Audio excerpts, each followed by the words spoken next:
nekkoon métit boo xam ne Sénégal dootuñ ko fàtte tey nag nekk li nga xam ne moo di le 1er décembre 2025 bu ñu fàttale ko rek ci ginnaaw tey nag Sénégal di commémorer li nga xam ne moom moo di 81e anniversaire des tirailleurs sénégalais gannaaw massacre bi nga xam ne amaloon na fi fii nga xam ne moom moo di ci Thiaroye en 1944 ñu gis nag li nga xam ne moom moo di discours ferme bi nga xam ne kii di le président de la République Bassirou Diomaye Diakhar Faye amal na ko tey gannaaw bi nga xam ne lancé woon na li nga xam ne moo di fouille archéologique bi nga xam ne boobu ba léegi ñu ngi nekk di ci liggéey mu nekk nag mbir moo xam ne lii di dafa affecté li nga xam ne moo nekk li nga xam ne moo di descendant des tirailleurs sénégalais ba tax na nag dinañ leen jox tey suñu ay micro tàllal leen ñu sànni seen kàddu naka la ñu sentiree li nga xam ne moom moo di bis bi. 1er décembre 1944 avait été commis le pire crime de guerre qu'ait jamais subi des soldats indigènes. Ils n'étaient pas esclaves ni coupables, juste des soldats qui avaient rempli leur devoir et réclamé leurs droits. Le massacre des tirailleurs sénégalais reste l'une des injustices les plus douloureuses de l'histoire. Recrutés pour aller faire des tirailleurs, ces braves hommes que l'on nomme tirailleurs revenaient des années en continent européen, d'où ils ont héroïquement défendu la France contre l'invasion allemande de la Seconde Guerre mondiale. Démobilisés et installés au camp militaire de Thiaroye, ils réclamaient leur paiement de leur solde légitime. Utilisés, manipulés et trahis, il a fallu qu'on les supprime. Alors que leur victoire les avait tous rendus fiers, après avoir tout donné dans cette guerre, ils ont été abandonnés dans la galère. En leur faisant croire que c'était pour éviter des vols pendant la traversée,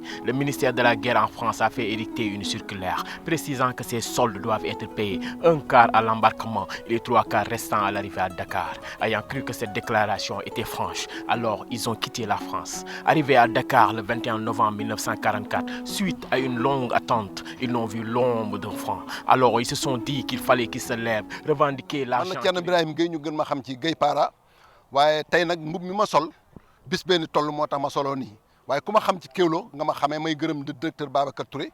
ci li nga xam ne tey may nañu opportunité ñu mën a taxaw fii tey wax man nag maay Thierno Birahim Gueye président fédération africaine des associations des descendants des tirailleurs sénégalais. waaye li ma ko gisee tey amoon nañu xol bu tooy waaye suñu rangooñ tey wax dëgg yàlla président Bassirou Diomaye Diakhar Faye feral nañu ko tey képp koo xam ne surtout tirailleur nga wala ngay doomi tirailleur nga nekk Sénégal ak nga nekk bitim réew wax dëgg yàlla am nga une très grande fierté ci Bassirou Diomaye Diakhar Faye ak kii nga xam ne mooy premier ministre Ousmane Sonko. ma leen di rappelé ne tamit moom mbirum tirailleur sénégalais question la boo xam ne bi Sonko di taxaw assemblée nationale di wax ne question tirailleur ak question de Thiaroye di fëgg ci table ji ne bés dana ñëw danañ ko lijjanti ñu wax ñu mbirum rey gi nan lañ leen defee loolu kon Ousmane Sonko ak Diomaye seen duo boobu mbirum lii ñu def tey nekkul hasard ma leen di xam ne président Diomaye surtout tirailleur sénégalais la moom kat ay maamam dañoo demoon maamam dafa demoon ci guerre bi Massamba Tine mii ma xam ne moom ma dendal am na bu baax loo xam ne xam na ko ci kon tey jii bépp loo xam ne bésu naqar la tey du bésu fecc parce que ñoo xam ne dañu ñëwoon di laaj seen àq ak seen yelleef amuñu dara lu ñu leen def lu ñu boom leen kon tey du bésu fecc bésu tiis la waaye nag lépp lu ñu naqar woon suñu rangoñ Bassirou Diomaye Diakhar Faye feral na ko ñu ngi koy ñaanal di ko gërëm di ko sant ak son premier ministre Ousmane Sonko waaye ki nga xam ne mooy de le général Birame Diop aussi kenn demul mu des ak le général Mbaye Cissé mi nga xam ne mooy armée bi ku xool organisation bii tey ak Saliou Ngom mi nga xam ne mooy directeur du musée des armées ku xool organisation bii tey da nga xam ne tey organisation du yëfu cuune du yëfu lu ndaw kon nag daal ñun suñu fierté mooy le président ba discours am tamit ñun kontaan nañu bi mu nee maa ngi remercier maa ngi nuyu famille descendant des tirailleurs sénégalais yi nekk ci Sénégal ak ci bitim réew kon Bassirou mi ngi ñuy bàyyi xel bu baax waaye bàyyi xel boobu it ñun ñoo ngi koy jàmbat li nga xam ne mooy tournée africaine bi nga xam ne moom lañ bëgg a def te mënaguñ ko def tournée européenne bi nga xam ne bëgg nañ ko def te mënaguñ ko def waaye ñi ñu koy gën a jàmbat di gën a urgent mooy fédération bi ñu bokk amul siège amuñu local amuñu oto suñuy mu recevoir ñu dajale famille yëpp mu recevoir ñu ndax moom si ñun la bokk président Bassirou Diomaye Faye dafa war a dagg carte de membre ci sunu famille associée fédération bi nga xam ne moom laa jiite ndax moom bu ñuy wax descendant des tirailleurs sénégalais moom ca la bokk maamam tirailleur sénégalais la woon man jàpp ma turam mais ñëpp nee nañ ma ca xeex ba dafa kenn gënu ko woon doon jàmbaar ca guerre bii donc lii bu amee tey ñu ñëw def discours am bu rëy bii Afrique yëpp nekk et je pense que concept tirailleur sénégalais lu ko gën a nekk pour boole doon Afrique mu doon benn doo boole Afrique mu doon benn tey jii tey bu discours bi ñëwee ñëpp toog Maliens yi ñëw pays bu nekk nga ñëw taxaw ak sa cosaan wax tey xol yëpp dafa tooy waaye xol yëpp dafa sedd waaye lii nag li ñu bëgg mooy bërki dem mooy Ndiaye def na benn décret adressé ko ministère de l'intérieur mais ministère de l'éducation nationale à ce que manuscrits yi ñu koy jàngale ci école yi xale yi di ko am ñun mission boobu rek la ñu bëgg ñu moo tax tournée africaine bi ñu bëgg lu mel noonu la ñu bëgg dem Côte d'Ivoire dem Mali dem Guinée dem Cameroun fu ne ñu dem fa sol suñu yëri tirailleur wax waa dëkk ba ñun ñooy sëtu tirailleurs yi ñun ñoo tax Afrique am jàmm bokk nañ ci ñi nga xam ne ñoo xeexal France tey ba libéré ko ci jëm ji ni mel ñun ñii la sunu maam xeexal France ba pare ñu fayee leen boom leen ñoom ñëpp ba ñu fii nga xam ne mooy Camp Thiaroye kon bés bi bésu naqar la boo xamante ne wax dëgg yàlla dañ koy bokk di ko partagé man nag ñii tey mooy sunu staff kii nga xam ne moo nekk sama gauche mooy madame Sultane Bathily di vice-présidente association des associations des descendants et des anciens combattants yi nekk Sénégal Massamba Tine nekk sama droite moom it nekk ko engagé di ancien militaire ba pare nekk sëtu tirailleur sénégalais kii tamit ni sëtu tirailleur la Cheikh Mbengue kii secrétaire général à l'organisation Cheikh Mbengue ni tout ce qui est activité culturelle jëm ci tirailleur sénégalais yi moom loxoom mi ngi ci te it acteur la boo xam ne ku jar a bàyyi xel la ndax moom yàgg na def ay tournée ci école yi di sensibiliser di wax histoire tirailleur Sénégal te bis bii ñëwul kon moom dañ ko ci delloo kenn mënut a wax Cheikh Mbengue te tuddoo Bata Joola kenn mënul wax Cheikh Mbengue te tuddoo tirailleur sénégalais ndax nag Missane Ngom ma ñu rey fi nga xamante ne moo di Châtelet maam la ci moom kon ñi fi nekk ñëpp tey ay sëtu tirailleur sénégalais ak ay doomu Sénégal mais l'amitié ne doit pas tuer la vérité ànd ak nit ki du tere nga wax ko dëgg suñu diggante France ce que ñu lii c'est l'histoire ak mémoire commune bi nga xam ne moo am ñun tey nekkuñu fi pour ay raaya nekkuñu ci politique boo xam ne dañuy layam-layami nekk ñu 1960 nekk ñu 1940 nga xamante ne France danañu wax def leen ñu def signé ñu ay kayit yu leen neex dañoo nekk ci dëkk bu moom suñu bopp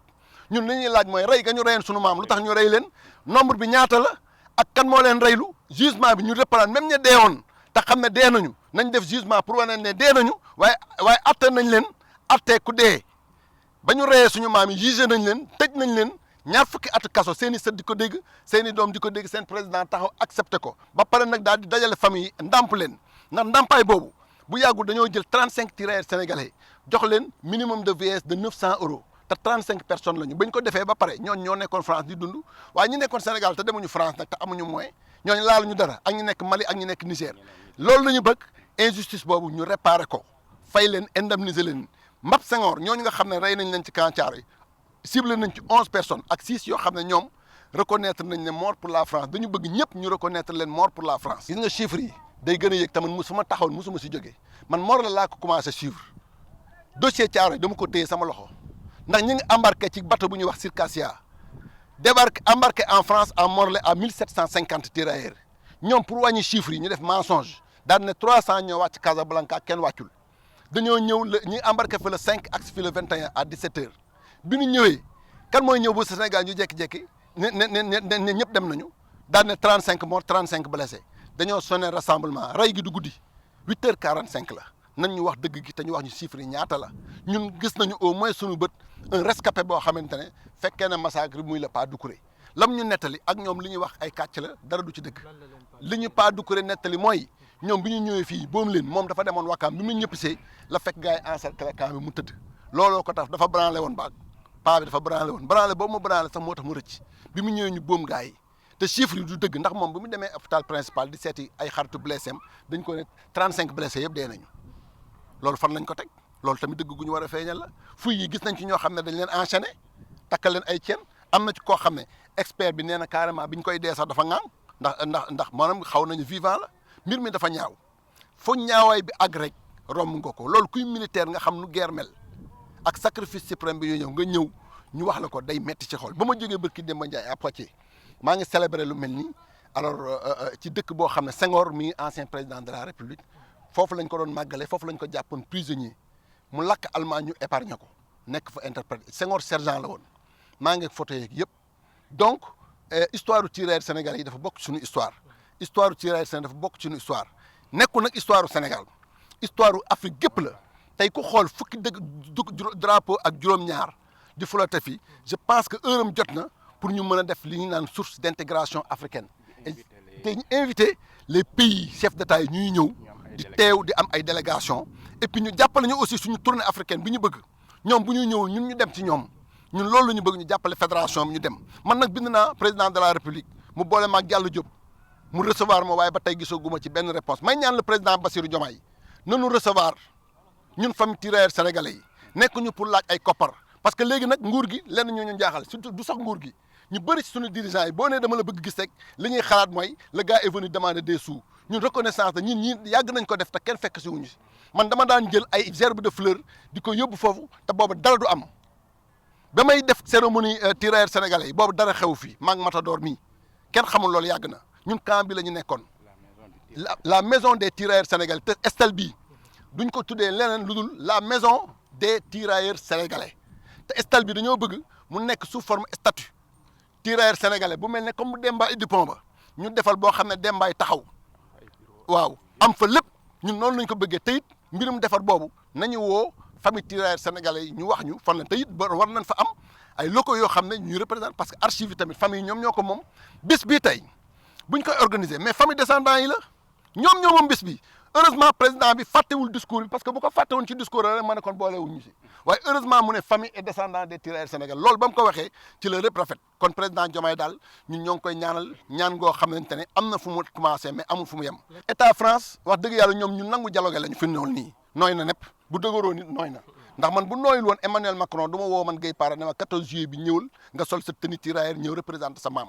bu nanguwul woon waa Bordeaux duñ ma woo à Poitiers maire ba woo ma dalal ma ne ma ñëwal nga waxtaan ak université Bordeaux à Poitiers nga wax ci dossier wu tirailleurs sénégalais yi kon kañ dëgg bi nooy na ñun ñoom bu ñu leen tàllalee seen loxo lu ñu leen bëgg dinañ ko wax ñun lu ñu bëgg nag mooy reconnaissance comme ni ko président bi waxee ak réparation ñu tourné page boobu xam ne histoire la lu amoon la tey jii France ak Allemagne ñoo gënoon a métti téeméeri yoon seen diggante te ànd nañ doon benn ñun France dafa bokk su ñun nous faisons partie de la France. waaw fii googu nag ba léegi France collaboré wu ci xëy na ñoom seen stratégie politique et puis dañu sentir ne genre humiliation la wala loo xam ne wax dëgg yàlla yow say maam ñoo reyoon sunuy maam ñëwal nga nangu ne sama maam a rey sunu maam loolu neexu la wax de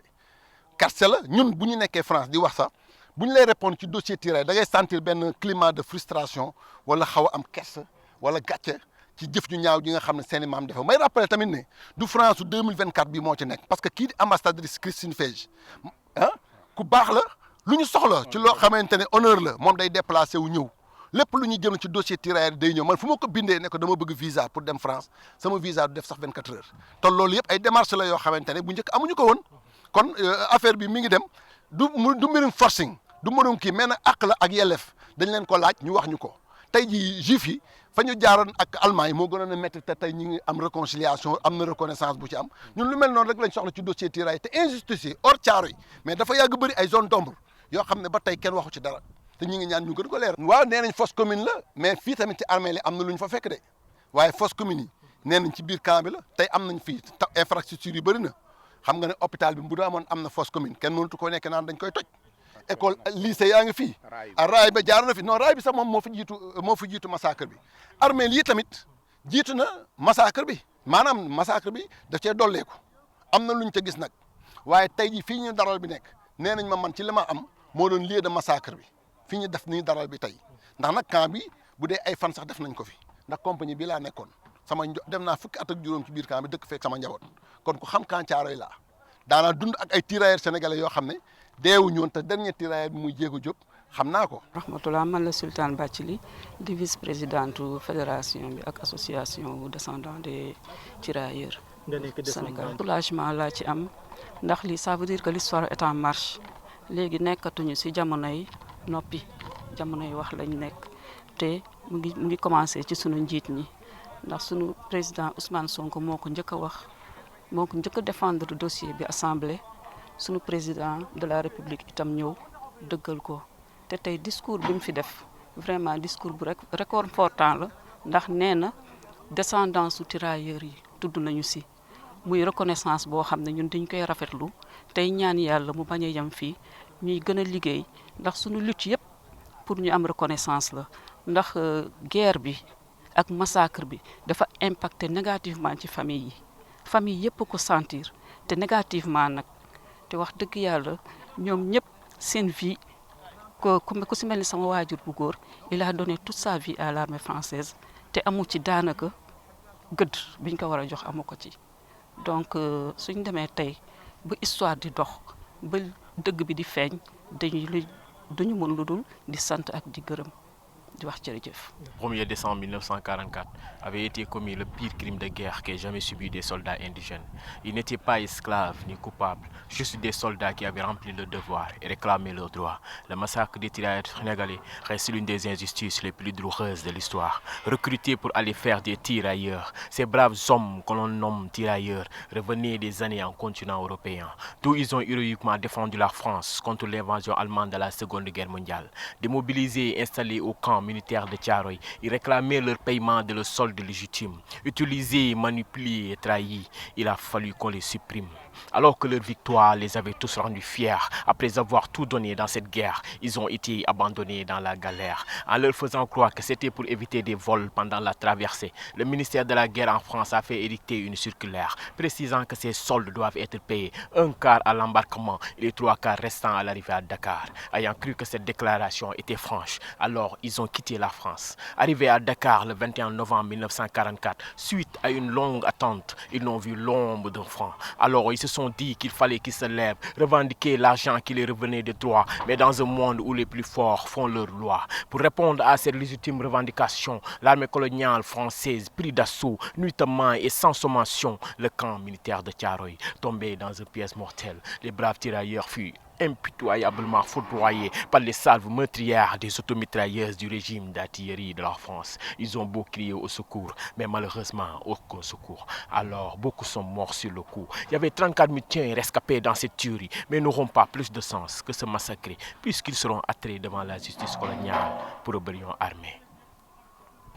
comme ni ñu ko déggee ci kaddu ki nga xam ne moom moo di Birahim Gueye nekk nag moom mi nga xam ne moom moo jiite kuréelu descendant tirailleurs sénégalais fii ci Afrique moom nag nee na ñu ngi xaar à ce que ñu jox leen li nga xam ne moom moo di seen gëdd mais aussi ñu ngi xaar à ce que France mu accepté comme ni mu accepté ci yeneen dëkk yi que ne li mu def ci li nga xam ne moom moo di en 1944 le 1er décembre boobu mu nekkoon mbir moo xam ne bu doy waar la boo xam ne defoon nañ ko ci li nga xam ne moom moo di seen waajur yi wala mu nekk ñi nga xam ne moom moo di seen i ay arrière grand parents